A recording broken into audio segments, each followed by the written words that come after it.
What is going on, everyone? Welcome to episode 163 of Littleroot Lessons. As always, I'm your host, Carter Noble, and today, due to some minor scheduling errors on someone's part, not naming who, I'm joined by none other than Josh Bauer, probably better known online as Bauerdad. What's up, dude? Not a lot. Taking a lunch break here to record with you, and I'm excited to be here. I love being on the show. This will be my second ever appearance, and I'm excited to get after it with you.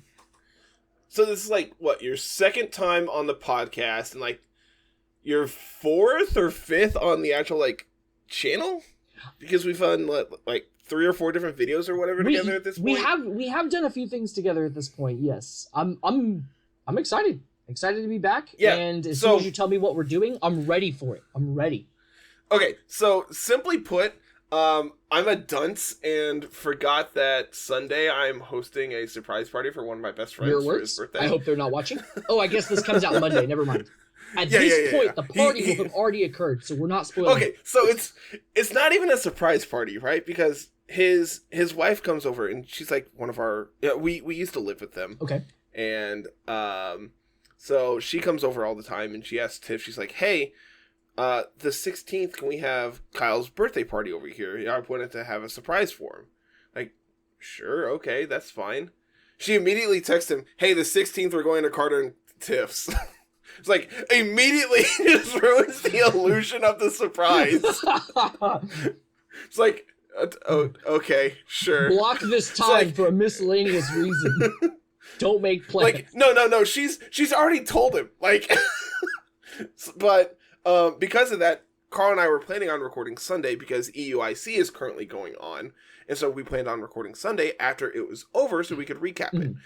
And it hit me last night at like 7:30. I'm like, "Hey, that's not gonna work." He's like, okay. So kind of panicked and we're like, "Hey, who's free Sunday and or Friday to record?" And you're like, "I'm free." So free as a bird, baby. Yeah. Free as a bird. So, like we kind of mentioned, EUIC is currently going on. Yes. I believe as we're recording this, it's either the start of round 8 or somewhere in the middle of round 8. And it's been, I've been listening to it basically all day as much as I can. It's been a good show. Wonderful. There's been a lot of things that have been really entertaining. I know, of course, you have been, working as hard as you possibly can. Oh, so I'm not sure how much you've actually got to watch. No, I haven't. I've had it on in the background, but I've mostly been working. I've mostly not been paying attention to EUIC, unfortunately. Do we know player count for EUIC? Player count for EUIC? I'm not entirely sure. Let's see. Yes. My quick Googling suggests something for Europa Universalis 4. That'll capacity. That's what we wanted. Capacity is 1,058 players, but that's all age divisions, so that helps us good, in no way. Awesome. In no way. So I'm gonna say at least several hundred. I don't have an exact number. That's fair. And I'm sure they've said it on stream, but the stream also started at 8:00 UTC, so that's like early. Hella early for me. Early, correct. Early. Yeah, that would be 3 a.m. 3 a.m. I knew it was early. I wasn't sure how early. But yeah, it's been really, really entertaining. And so the bulk of today's episode is actually going to be you and I doing commentary over one of the early rounds that I didn't get to watch. So all right. I figured this would be a really fun idea and something that you and I kind of have a little bit of experience with is like commentary, but like not together. It's always been like solo commentary because of course you stream, you do coverage of when you're playing your matches and talking through lines and everything as I do with flattering and stuff. And so it's like commentating through your lines is way different than like commentating over a match, right? Like, yes, it's so hard. Immensely different. So, do you want to jump into that, or do you want to talk about I know we have top 12 stat usage here from day one. And again, of course, we can't really talk about anything else because we don't have data over anything else. Right, we don't yet. have data for day 2. Yeah, just the casting over matches is very interesting because, like you were saying, I normally solo cast my own games. I have a little bit of partner casting experience with Adam Santakos, but a lot more of my experience is with Krebs. But him and I always do commentary over Showdown games, and he talks so fast, and things happen so fast. I'm actually really, really looking forward to casting a kart game that's hopefully going to be a little bit slower. Where you have time to actually, talk through the lines and you actually have people go to that 50-second timer or whatever, as opposed to Showdown where it's like, click the button, all right, and the thing's going on. Like, no time to actually talk about anything because it's so hyper fast. And that's, I think I've talked about this a little bit. I know at least in private, but I really don't enjoy playing on Showdown for that reason, because it's so much faster paced. It's just like, I don't take the time to actually think about my lines. Yeah. I just go, all right, well, here's what's directly in front of me. This is what I'm going to attack into. This is what I'm going to do. And before it's even, like, thought processed, I've already done it. Yeah. And, like, when my opponent's also playing at that higher paced play, it makes things so much harder to actually think about. All right, let's take time to actually think about it and, do things. And, I don't, like, RTT is on Showdown, and you and I are both in it, and, like, I don't mind doing stuff like that, because, especially when I'm doing stuff like that, I'm also commentating over it and, like, trying to talk through everything as I'm playing, as opposed to just, like, laddering for fun on Showdown at work, and I'm just sitting here clicking buttons as fast as I can to get as many games as I can. Yeah. Not that I would play at work or anything, right? No, of course not. No. But yeah, it's really interesting to actually think about and actually do over a match game, like a kart game, as opposed to Showdown, where, like you said, it's just so much faster. But some people are okay with that, and some people can do it, man. But some people can do it. Some people can do it. I think it'll be good. I like the kart experience. I'm looking forward to this. All right, so I guess we're gonna just jump right in. I'm going to start recording here, and we can actually talk about this. And I'm sure Carl's gonna do a nice screen transition, make it look all nice and everything. So, cool.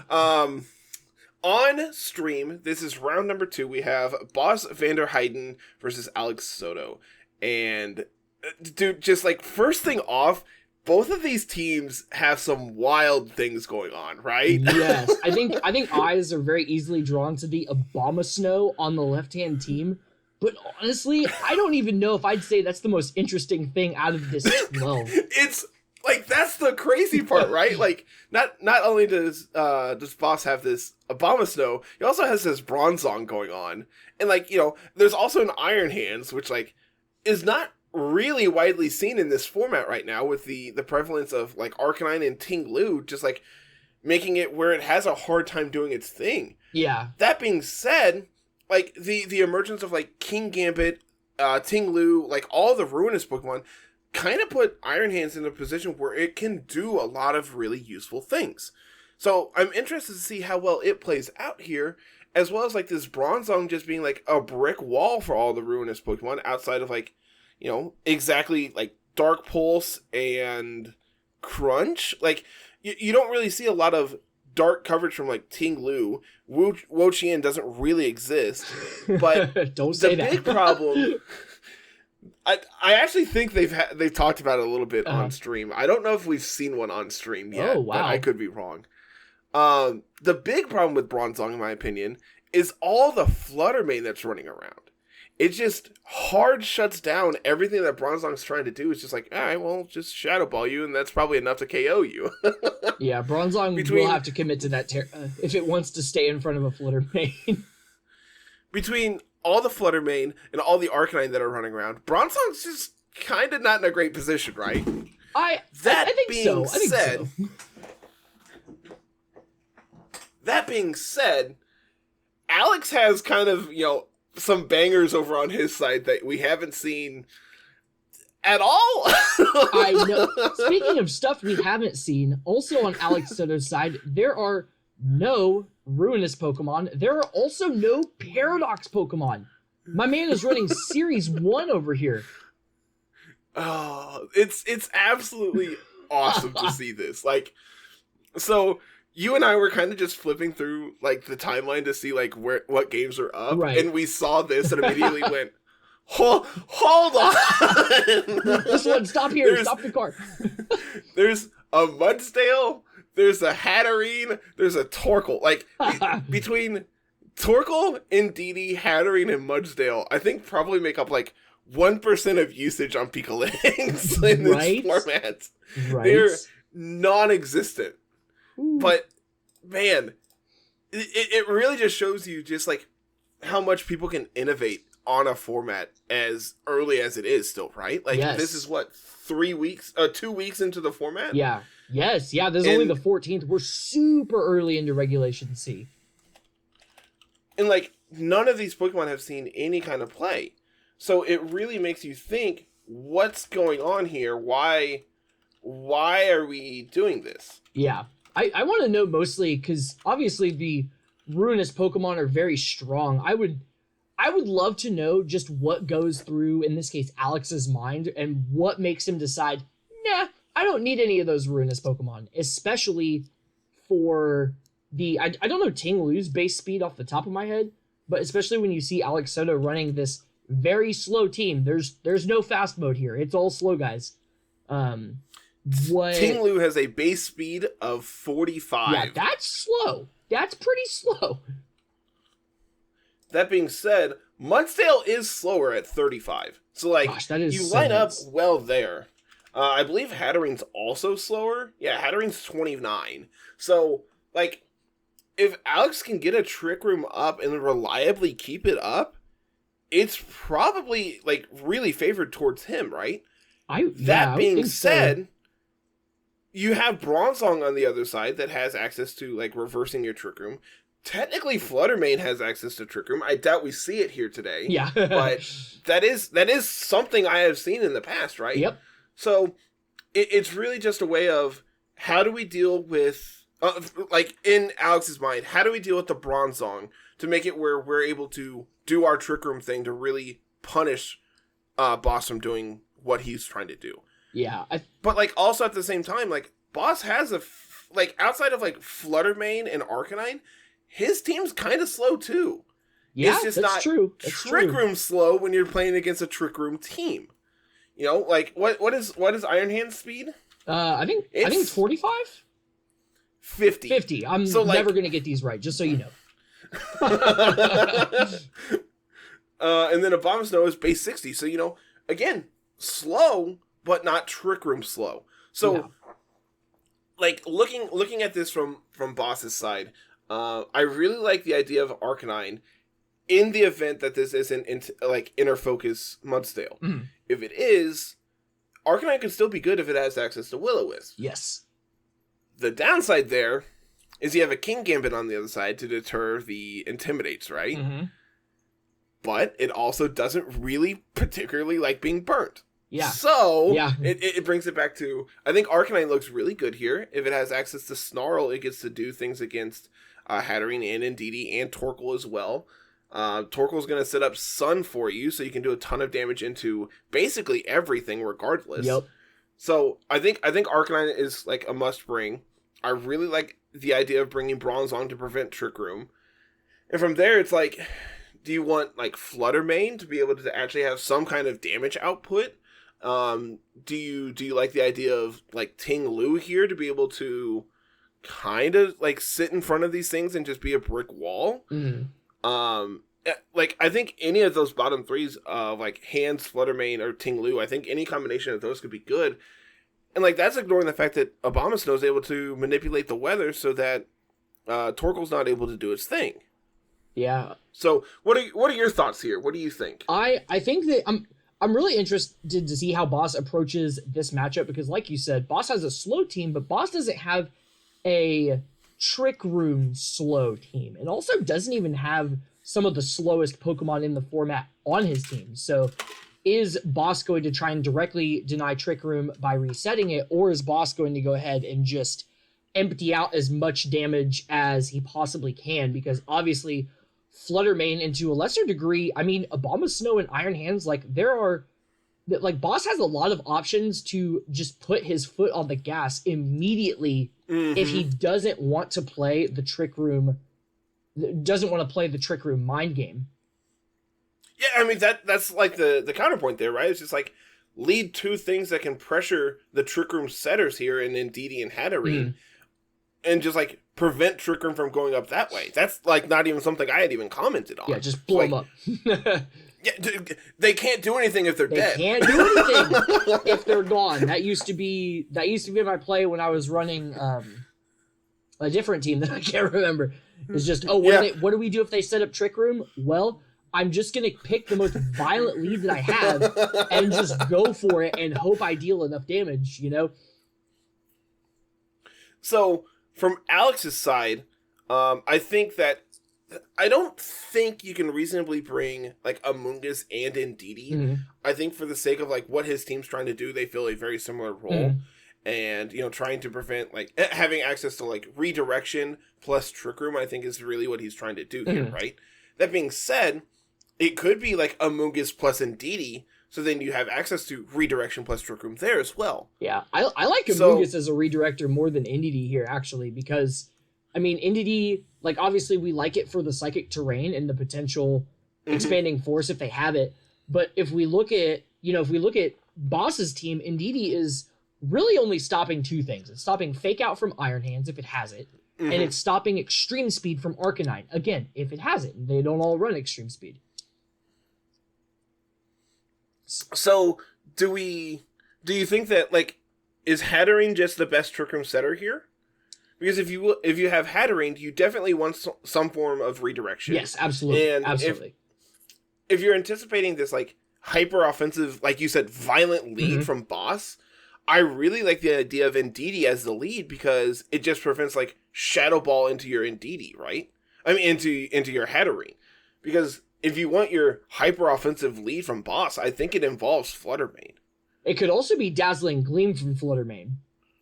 That is true. It true. doesn't have to be a redirection. But I did blow over the part where Indeedee is actually Shadow Ball immune. That's also another really good property. And also just being extremely thick with many C's, just take tons of damage. Just is able to take tons of damage. But I do think Hatterene is the correct setter. I think there's a lot of I think basically everything but Mudsdale has merit here from Alex. And that's really disappointing, because I think Mudsdale's so cool. I don't really see how it lines up well here. Like, I don't think you're going to be able to do a ton into Tinglu. This is most likely Levitate Bronzong, so, like, you're not being able to hit it. If your stamina, you're being intimidated constantly by this Arcanine. Otherwise, you're going to try to get burnt by it. So, like, there's counterplay there. Abomasnow is able to just, like, blizzard you and make you sad. Blizzard you and really, make, like, you sad. How many freezes? At the same time. How many freezes? How many freezes in the match? I'll bet we get one. Oh, man, I'd love to see one, but also at the same time, I'm so pulling for this Mudsdale that I don't want it to happen. So, what do you think? You ready to jump into game number 1 and see how this plays out? I am ready. I am ready to jump in. I'm just seeing the 6v6 here. I'm really excited to see how it goes. This is going to be a wicked game. Let's see. All right. So from Alex, we have Indeedee plus King Gambit. And coming out from Boss, we have Tinglu and Bronzong. So what are we thinking here as we see the Psychic Seed get triggered here from Indeedee? I think this is a really interesting play from Alex, especially because I think we recognize that Arcanine is a really good lead option. It can snarl, it can deter the physical attackers. My bet here is that Alex was thinking Arcanine's a good lead for Boss, so I'm going to open with King Gambit. We don't know if the Indeedee is packing Trick Room, so I'm not sure if Alex is going to be going for a Trick Room setup, but I guess we'll see. King Gambit can threaten a really strong dark attack into the Bronzong, but other than that, it feels like a very defensive 4 up here. I don't think we're going to see a ton of damage right away. What about you? So, it's interesting because, like, King Gambit does line up well against this Bronzong, and if you're trying to prevent the Trick Room going up from Ndidi, taking out the Bronzong could do a ton of work here, right? Yeah. As we see what most likely... Oh, Terra Flying coming out from the King Gambit, trying to prevent like a Stomping Tantrum into that slot in front of the Ting Loop. Makes a lot of sense here. So we're just going to see a sword stick. Holy right. cow! we are getting aggressive, and I like it. That is amazing. Ooh, going for the throat chop would have been deeply resisted, and the Bronzong is going to reset that Trick Room because we did see Boz selecting that. Really exciting. Really exciting. Yeah, just honestly really interesting play here from turn one immediately. Because like this King Gambit now is a huge threat. And like you just have to respect it if you're boss here. Just like, man, swapping here into Iron Hands is like, it's kind of fine, right? Because you're gonna anticipate probably like a Kowtow Cleave into that slot. So swapping into the resist makes a ton of sense here, but even at +2, it's going to do a solid chunk, I'm sure. I do like it. I say thankfully. Thankfully for boss, King Gambit will be unable to leverage Sucker Punches in this state thanks to the Psychic Terrain, but the Trick Room was denied, so it's almost kind of unfortunate that Boz went to led with his slowest Pokemon, because now that Trick Room is denied, I think Alex is actually has the advantage with the speed. And here we have the Kowtow Cleave playing out exactly as you said it would, going into that resisted slot.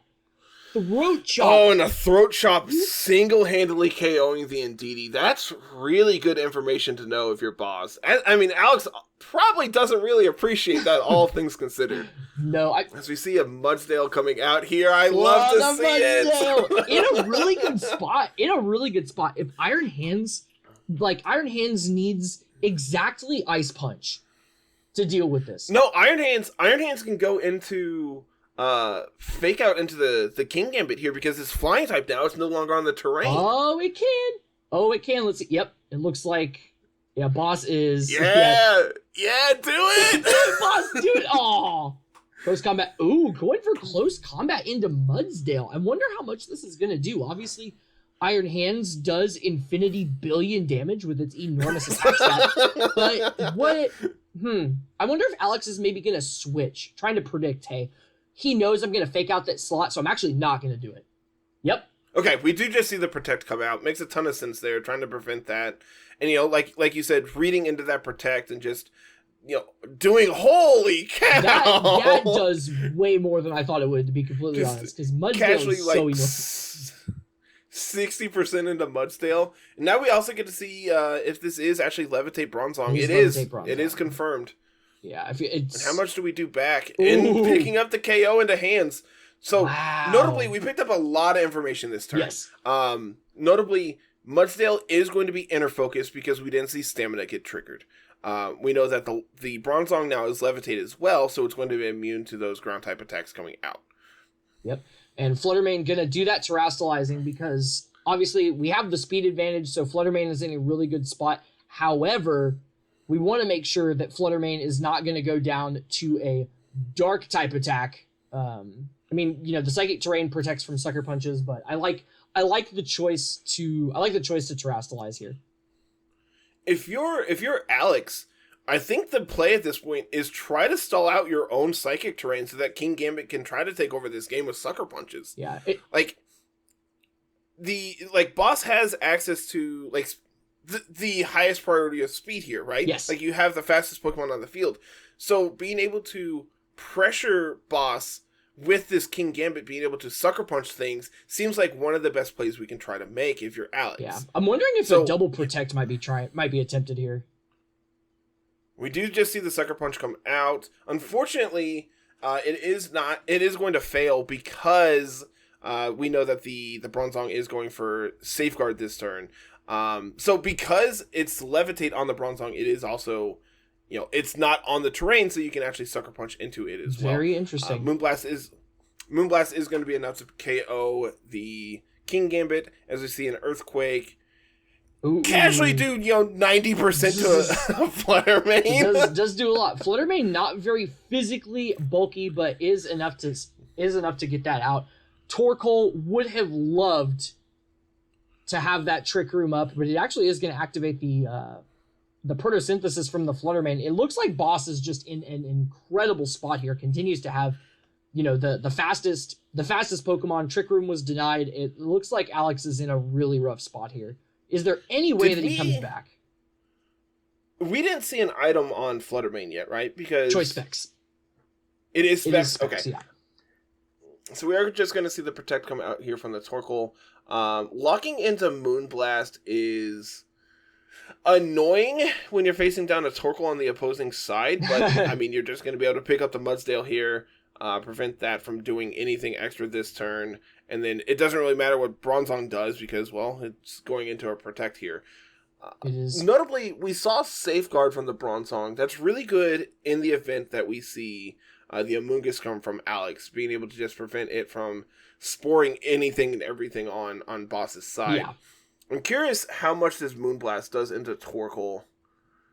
Gosh, 1 billion %. So Got much. it. That is so much. And the special attack drop to add insult to injury right before dealing and damage. The Fluttermane! The eruption. Oh my goodness, can't even get rid The of it. eruption doing approximately nothing back as well, as we see game 1 go to Boss Vanderheiden. Alright, Boss. So, what do we think here for game 2?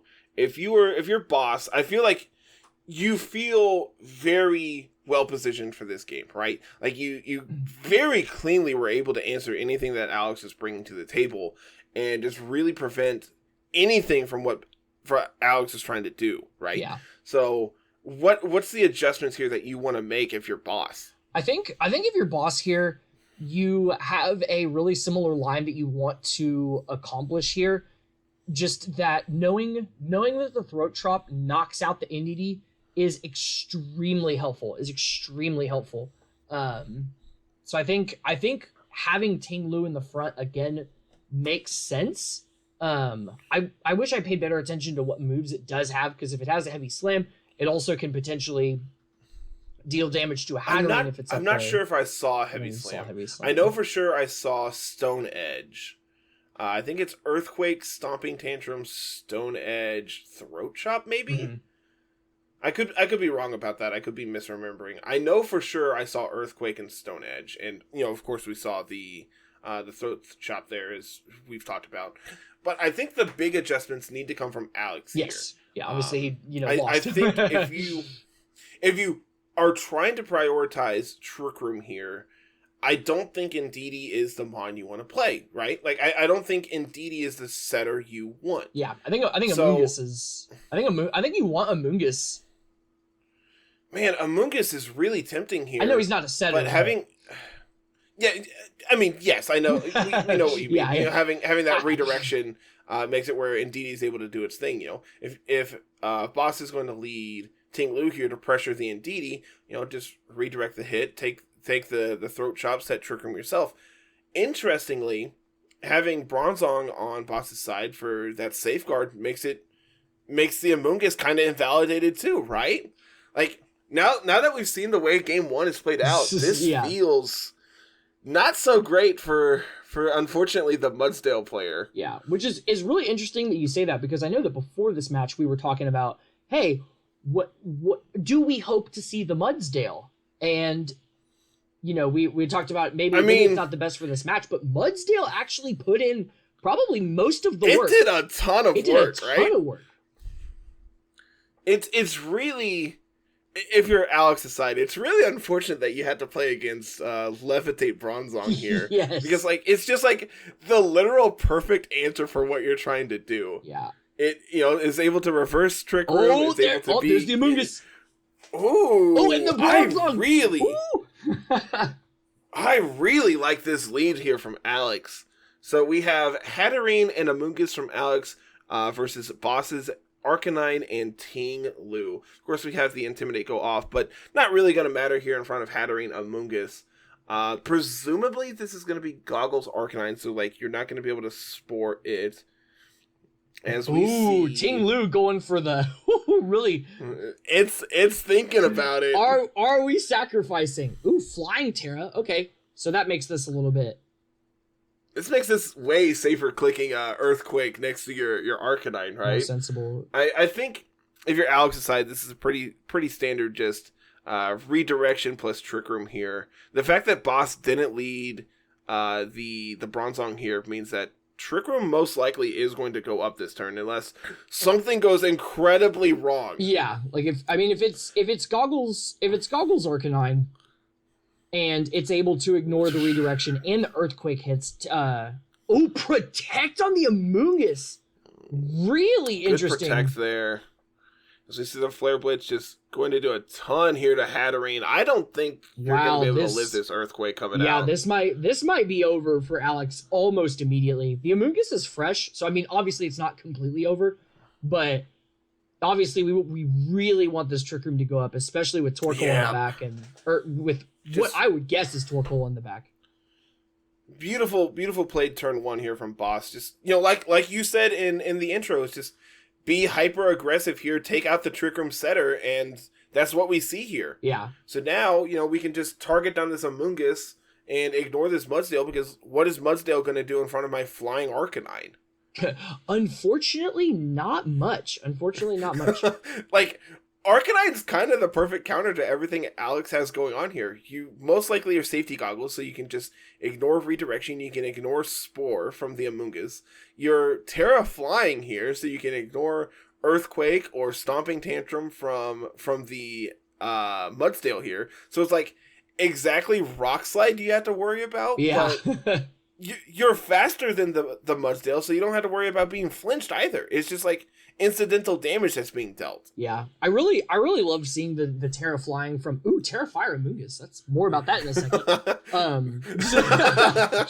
Just the idea that with Arcanine you most commonly see Terra Grass or you see Terra Water, and it's really interesting because you have this otherwise somewhat standard Arcanine. We expect that it might be safety goggles, and yet it's Terra Flying, which we just don't see a lot of that on Arcanine, and it gives him really good synergy, Boss, with his own team, with the other members of the squad, which I think is really cool. Usually when you have Terra types, you're thinking that Arcanine's toast. There's the Rock Slide we were talking about. Well, I talked about how Arcanine is just the perfect counter here, but unfortunately, Terra Fire Amoonguss in front of an Earthquaking Tinglu is not really where you want to be. Yeah, this Tinglu is Choice Band. The Tinglu is Boss. That explains why it's doing so much damage. Holy As we moly. see the Torkoal come out from Alex, and we see the Fluttermane come out here from Boss as well. Torkoal's Drought is going to trigger, which is also going to trigger the Photosynthesis here from the Fluttermane. And man, if you're Alex here, you're in such a disheartening position. Such a rut. But notably, there is not an attack going into Torkoal. So if Alex decides to go, and he did, if Alex goes for an attack, this could be huge. Shadow Ball is going to be enough to take out the Mudsdale. The question is how much is this Eruption going to do? Oh, let's go! So much good. Not enough to take out the Fluttermane, so I think that really seals it for Alex, but man, not going for the Protect was wild. The fact that we saw the Moonblast do 80% to Torkoal in game 1 means that Shadow Ball's probably just enough here for the KO. And that's ignoring, the Choice Band Tinglu attacking into the Torkoal as well. But that is going to be a clean 2-0 here for Boss. Goodness. And unfortunately, Mudsdale, my beloved, it's give and take. Not going to be able to give and take because I think that what happened here is a lot more fulfilling than having your favorite Pokemon either not show up or show up and get bodied. Like, Alex did still lose, but also brought Mudsdale to both games. Mudsdale accomplished a lot in both games, taking KOs in both games. So, like, it's not like... You're not wrong, right? Yeah. Like, the amount of damage that the Mudsdale was able to do is just so impressive. The problem is like, it needs so much for it to go right to be able to just clean up games. Your bulk is not amazing. I want Mudsdale to be so much better than it is. You have 100 HP, 100 defense, and then 85 special defense in a format full of Flutter Mains. It's not really where you want to be. Even with an assault vest, you're not really able to take too many hits. Yeah. Luckily, your biggest weakness that was Iron Bundle is not really all that seen anymore. Mm. So, Mudsdale could be good in the event that these Trick Room teams start to pop up again. Right. The biggest problem being in a format that's so offensive with Flutterbane, and you have, Chien Pao and Dragonite running around. You have this bulky wall that is Ting Lu that evidently holds Choice Band and just picks up KOs. It can do a ton. Fair. Yep. Sorry, I was actually because you were talking about Mudsdale, I was like, I'm gonna creep on Alex's Twitter, see how it goes. Unfortunately not great, but still really cool to see Mudsdale on stream, and Mudsdale do work even though it didn't win. What's more interesting to me is that we didn't see Abomasnow at all. I figured that weather switch would be really important. Obviously, there aren't too many type weaknesses, but without any really strong resistances, I would have been more worried about Torkoal. I mean, obviously, Boss is the pro; he got it done. But I'm shocked that we didn't see Abomasnow. I thought that would have been an interesting play. Correct. And I think we kind of talked about in team previews, is sure, Abomasnow is able to deal with the weather coming out from Torkoal, but when Torkoal is going to be the last thing coming in, it doesn't really matter, right? And your snow, the fact that snow is no longer hail, so you're not just doing incidental chip to everything every turn, is kind of a downgrade here, right? You want that little bit of extra damage every turn if you could, even if it comes at the cost of your own team. But man, I really do think that Boss is just played that game brilliantly, being able to just identify like you talked about in game one, just pressure, prevent Trick Room from going up as much as possible, and you can cleanly win this game. And I think that's a big problem with these Trick Room oriented teams in this current format. It's just you don't have the necessary bulk and redirection and longevity to do what you want to do. Yeah, it's really it's tough, because especially when you have a Pokemon like Fluttermane, which is on effectively 4 out of every 5 teams. I think it's just one of the biggest issues is your most popular Pokemon is something that has a ridiculously strong spread move, which really aggravates that idea of, you think of Hatterene Entity as okay, follow me Trick Room is guaranteed. It's almost guaranteed. It's almost guaranteed. That's the big thing, right? In previous formats, you could say, yeah, this is just going to happen. I mean, look at how long it was dominant in Sword and Shield, right? It was one of the best cores and one of the best Trick Room cores leads that you could possibly have. It's just man, how do I beat this? The free Trick Room. I can't fake out. Yeah, and that's not the case anymore. As we saw here, you just have so many spread moves that do so much that it really just doesn't equate to what it once was. Yep, I think. So that's the problem. Power creep is ruining Pokemon. Power creep is ruining Pokemon.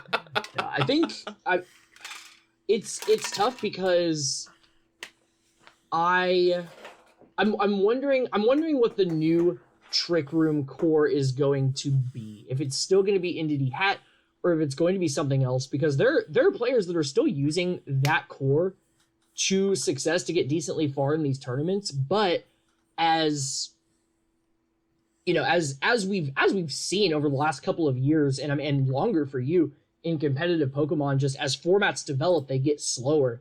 So I think that we are going to have some sort of Trick Room presence that is a dominant tier 1 a tier 1 team. But yep, card games, baby. But is that going to be NDD hat, or is it going to be something else?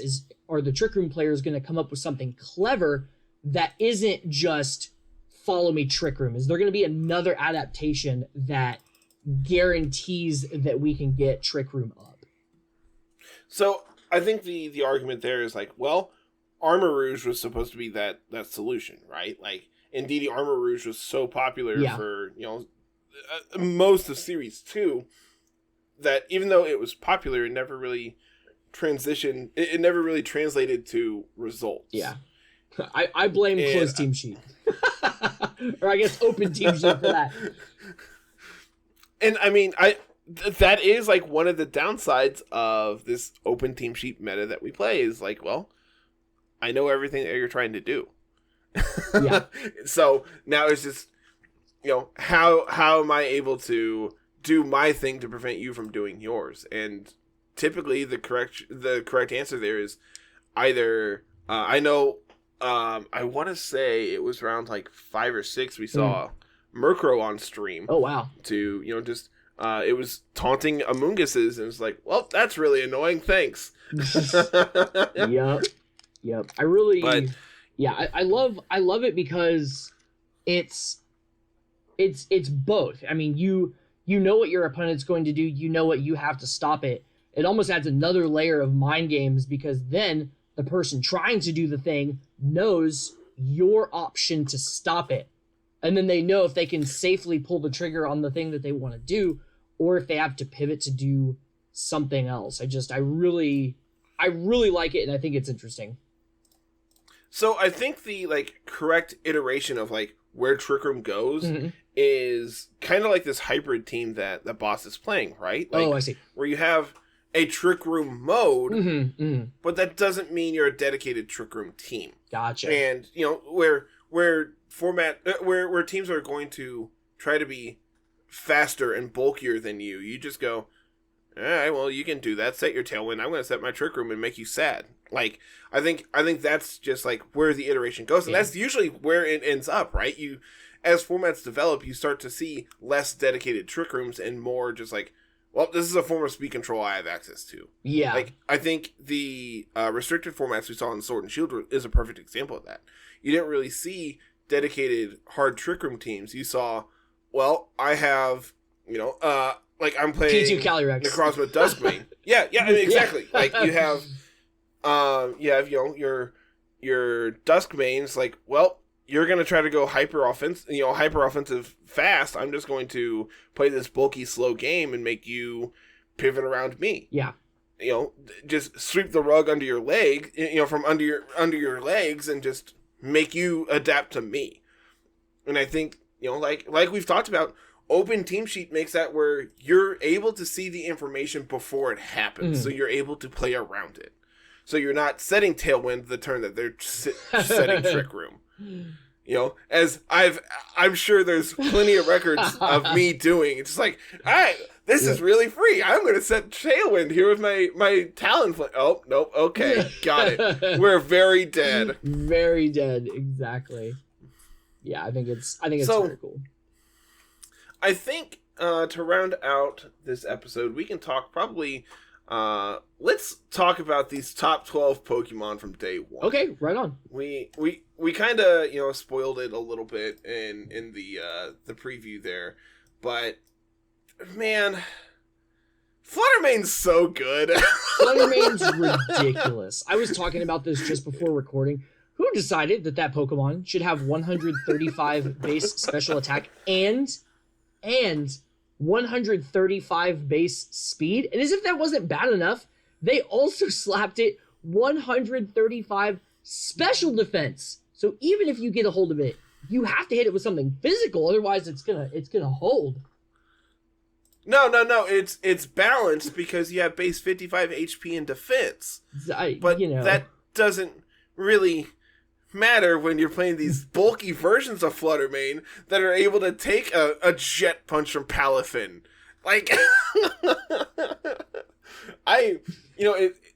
Palafin has been another Pokemon that is really, really impressed me. I think it's won in every format we've had, right? Yeah. Like, it won last week in Fort Wayne, right? Yeah, Palafin is kind of ridiculous. I'm surprised to see it actually below other Pokemon because it's so dramatically hard to deal with, especially when the premier intimidator of the format. I mean, we see Gyarados gaining some popularity, but especially when the premier intimidator and Will-O-Wisp user of the format is Arcanine, who is a fire type. So even so, it commands so much respect from the Arcanine that it's still able to do so much work. And I mean, it's one of those Pokemon that, especially in rain, is so ridiculously strong. It reminds me of a water Xerneas. Like, just throw water move. You don't need other coverage. Just click the water button and just do so much damage.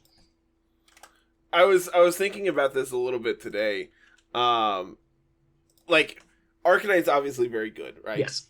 Like, as we see here, it's the third most played Pokemon. It's by far the most played fire type. It's by far the most popular intimidator. Mm-hmm. It has a lot of things that really work towards it. The fact that you have safety goggles to be able to deal with the Amoonguses that are running around. You're able to Will-O-Wisp the opposing Palafins and like Ting-Lus and all those things. You have access to E-Speed to be able to pair with like Chien-Pao and Dragonite. It does a ton. As I'm sure we have talked about time in and time out. Yes. Right? Yep, Arcanine I don't think Ensign would actually, like, I don't think Ensign would be all that good with how much Palafin's running around. Honestly, I'm really tempted to agree. People are like, oh no, when Incineroar comes back, or oh yay, I hope Incineroar comes back, which, by the way, both of those I think are weird takes. I don't know that I would be celebrating a Pokemon's return to a game that has been so dominant in every year that it has existed, nor would I be dreading it, assuming that it would automatically make things as bad as they used to be when it comes back. I think that people get ahead of themselves. I think that people get ahead of themselves and either lift up certain Pokemon or tear down certain Pokemon as being good or not good, respectively. And I think just only time tells with these sorts of things. All right, so I'm gonna burst your bubble here for half a second. How dare you? I ran a calc. Okay. Oh no! What is it? This is Adamant 252 Mystic Water Terra Water Palafin. Okay. Max damage. This is 252, 156 Impish Ensign. So, you know, the typical bulky Ensign. Non-Terra, -1. Jet Punch is doing 33 to 41. Intimidated Jet Punch, you said? Yeah. Devastating. It's a 3-hit KO into something that's weak to it. What's the wave crash calc? What's the wave? 67 to 81. It's please just delete the last 5 minutes. Just I hate Ensign. Like, oh goodness, Palafin is supposed to be the answer to Ensign. It's just like, no, I don't care. Well, I mean, like, Palafin also does have the innate reason to pivot, so I think it'll be. That is true. Like, it is designed to be a Pokemon that pivots. Oh wait, no. Hold on, I'm dumb. That's base form Palafin. Oh, thank God. I was like, there's no way. Hold that thought. 160. Wave Crash is a guaranteed OHKO. Jet Punch is a 2-hit KO. Yeah, okay. Let's go, Dolphins. Let's go. No, I welcome Palafin so much. It's adorable also. Yep, I'm dumb. Ignore everything I just said. Undelete the last 5 minutes. People are gonna be watching this on Monday and they're gonna think, what happened? Did they actually delete anything? We're just taking turns. I'm sure Carl deleted it and then undeleted it. Put in shameful takes out there. Speaking of takes, I'm actually a little bit surprised to see to see Ting Lu higher than Qian Pao and Chi Yu. So here's my hot take. Give me that hot take. Chi Yu's not good. Ooh, sick burn. Like burn. Here's the thing. It has right? a ton of weaknesses. It has a ton of weaknesses, and it can't switch in on anything. That's a really good point. Like, this thing's bulk is non-existent. Yeah. Oh my gosh. Yeah, I guess if you're doing something to support Fluttermane, I mean, you're better off doing, like, an NDD or an Amoonguss or something that has a little bit more utility. That being said, Specs Overheat into Ensign is a 2-hit KO. So, you know, wow. Chi Yu is the answer we needed for Arcanine, or for Ensign. Exactly. Yeah, I would suppose that. Yeah, I guess maybe Chi Yu is falling off as a favorable pair for Fluttermane, but I would say that in its own right, maybe it can do some different things. Maybe it's not the one supporting with Beads of Ruin. Maybe it's using its own Beads of Ruin to do stuff. I am curious how many of these Chi Yus are paired with Fluttermane, because clearly there's a ton of Fluttermane that aren't paired with Chi Yu. Right. And same thing as I'm curious how many Qian Paos are paired with Dragonite, because I've seen a lot of Dragonite today on stream, and I haven't seen that many Qian Pao, even though it's on, 1 out of 3 teams. Gosh, I will tell you that Dragonite Qian Pao is the truth. The combo's so good. It's so cool. It's so I love it. good. And, like, this is coming from the guy who really hated Dragonite at Knoxville. It's just like, man, this thing's so good, I hate it. Yeah. And like now I'm just like, man, I want to play with Dragonite. It's so cool. I'm filled with so much regret because there are so many Pokemon that I just adore that I don't put on teams, and then they do things. Like Dragonite is one of them. I was like, oh, I really like this Dragonite. Goodra is one, and Goodra just won a tournament, and I'm like, I just need to. Wait, hold on. What did Goodra win? Goodra won. It was a tournament in Japan, I think. Goodra won something. Goodra did win a tournament recently. I'm going to Google. I'm never going to be able to find it. Goodra won a Regulation C tournament. Goodra won a Regulation C tournament. Let's see.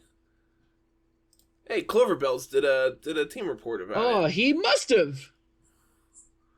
All right.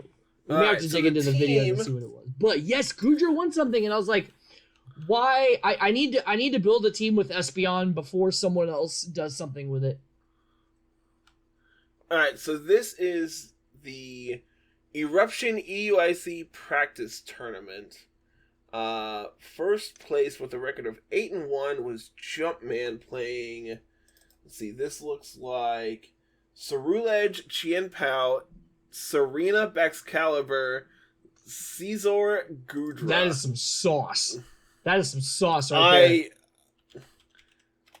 Alright. It's on Limitless, evidently, so let's see if I can actually find this tournament, because I want to see this team pick.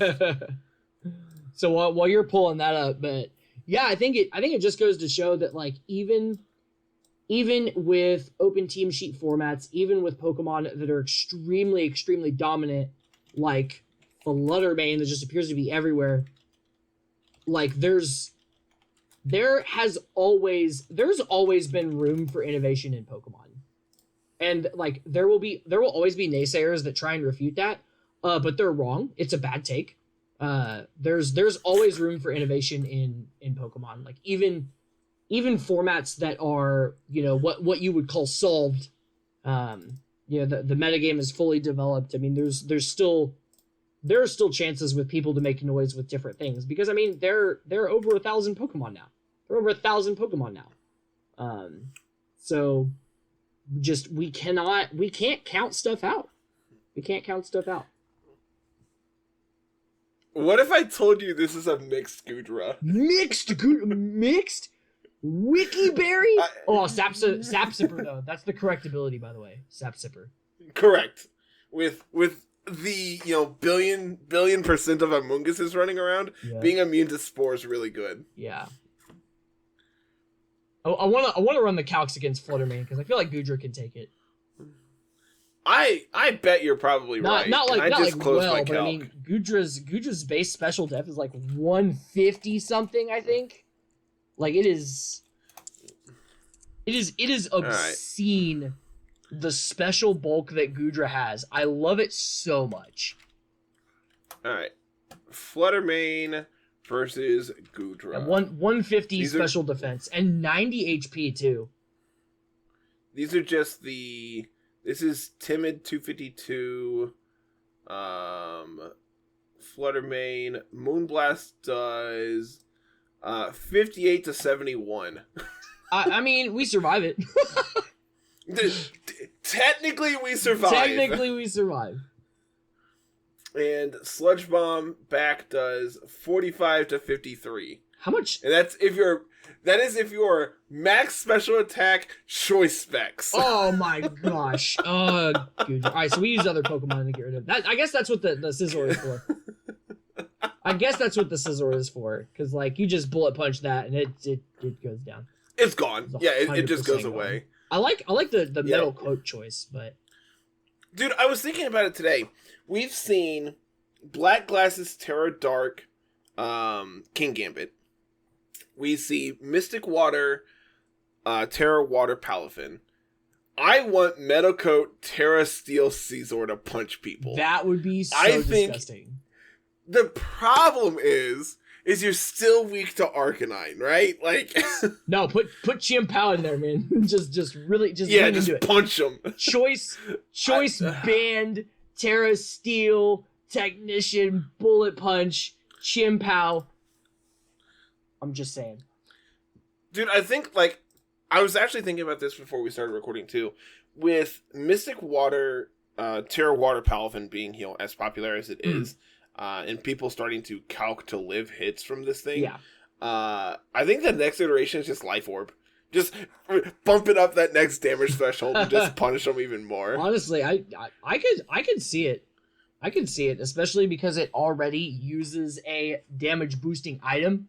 Like, it very easily slots in, and of course, Palafin's running Wave Crash. It's no stranger to that self-recoil. Like, obviously it's something that Palafin players are already dealing with, so I like that take. I'll bet we see it. I'll bet we see it. I don't know if it's good, but I like the idea of it. I'll bet it's good. And anything for more Palafin damage, right?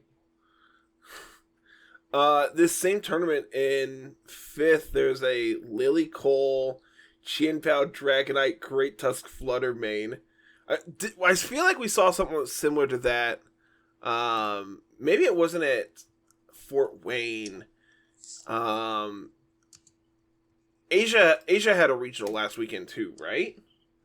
I think so. I know we talked about it, and I don't remember where it was.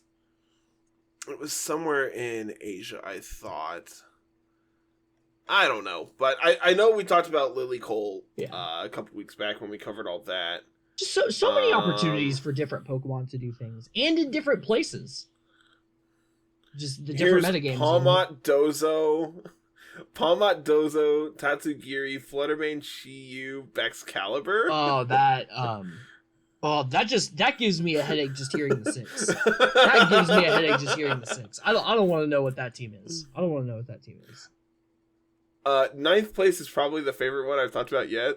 We have Sylveon, Wo-Chien, Rotom Wash, Cerulege, Glamora, Ting Lu. That sounds cool. That sounds super cool. I love that. Throat Spray, Hyper Voice, Terra Blast, Sylveon. Let's see. Clear Amulet, Cerulege, Focus Sash, Glamora, Lefties, Wo-Chien. This is no longer EUIC. We're just talking about teams. Yeah, I'm still looking at this tournament that the Gudra won. Yeah. So, I'm on Limitless. I'm just looking at teams at this point. This is cool. Nice. But I love I don't seeing know, all man. of it. I love seeing all of it, to be honest. It's super cool. This format is nowhere near solved. If anyone's telling you otherwise, they're wrong. Yeah. Like, this format's so cool and so underdeveloped still. Yeah. I mean, hell, it's 3 weeks in, and this tournament looks nothing like like Fort Wayne did. I know. I'm really I'm really excited to see where it goes. I'm ready for Palafin, Arcanine, Amoonguss, Fluttermane to win this one too. I guess when this episode comes out, we'll know. And then everyone's gonna say the format's solved, and people are just gonna be like, no, that's not how this works. It's not how it works. What do we have next weekend? Anything? Let's see. Next weekend, we have the global challenge number 2. Oh yeah, because that didn't just like number 1 wasn't like last week. Exactly. I like it. I'm excited. I really enjoyed the Players Cups. It was an opportunity to get CP, and I mean, in this case, it's an opportunity to get frustrated by not getting CP. But I think it's cool that like Pokemon is going back to hosting in-person locals, potential CP earning events, and at the same time, they're also turning up the dial for CP gain on the online events, which I think is really neat. That was I think that was a big fear of mine and others. Like, if we're going back to locals, are we still going to have online events, and are they going to be worth anything? And the answer to both of those is yes. And I think that's really, really exciting for all kinds of players. Interestingly, we have the dates for Global Challenge 3 as well. We do. It is the 5th through the 7th of May. Oh, okay. So it's that first weekend of May. All right. Very cool. As for regionals, there's nothing next week. It looks like the next regionals is that week after, maybe? Gotcha. There's one in Sao Paulo, the 6th and the 7th. There is, let's see, I thought there was another one that same weekend. Yeah, Portland is the 6th and 7th as well. All right. Very cool. There's lots of good Pokemon coming. Correct. So we have Global Challenge number 2 next week, and then I think we actually have a week off, the 28th through the 30th. I don't think there's anything going on. So that means we should, probably find something to host and play and do all that good stuff. Sounds good to me. But I think it's probably about time we get out of here. You had to get back to work, I think. I do need to get back to work. I've sufficiently recorded, sufficiently had a great time with you, but time to get back to the regular business of the day. But thanks so much for having me. I really appreciate it. It's fun to chat through Mons with you for sure. So I think the correct thing to do is probably have you plug your stuff, yes, and then I'll plug our stuff, and then we'll call it a day. Right on. Sounds good. First thing I want to plug is my Littleroot merch. I got a shirt here, Littleroot Lessons merch. The soon-to-be limited edition. Because Teespring is failing us a bunch. But Bauerdad, I stream on Thursdays. If you're looking to find me, you can find me at twitch.tv/Bauerdad, and then my Twitter, where I post all of my updates for various things, is at Bauerdad VGC. And thanks again, Carter, for having me on. What do you got for us? Of course, dude. Of course. So, as always, you can follow us over on Twitter at LR Lessons, myself at Mr. Missouri25, Carl's at Musical VGC. Let's see, you can follow us on Twitch as well at Mr. Missouri25 and Carl's at Musical there. Come and join our community Discord. That's where you get to hang out with all of us, including Dad himself, because he's such a popular guy. It's a great place to be. Littleroot Lessons Discord. It is. It's a blast. I love our community, and cannot wait to have more people come join. Past that, you can always go check out the website that is lrlessons.com. While you're there, you can check out the merch page, which is still currently under Teespring, and I'm sorry to say that, but it is what it is. And I feel like I'm missing something. The Patreon. Yep. If you want to support Carl and myself, but don't want to give Teespring money because I get it, you can go on over to patreon.com and give us as little as 50 cents an episode, and it really does help us out. So special shout outs to Johnny Bravo Sr. and Papa Swish, our $10 and up patrons. So that is going to be it for this week, everyone. Dad, seriously, thank you so much for joining us. And until next week, everyone, have a fantastic week. Peace.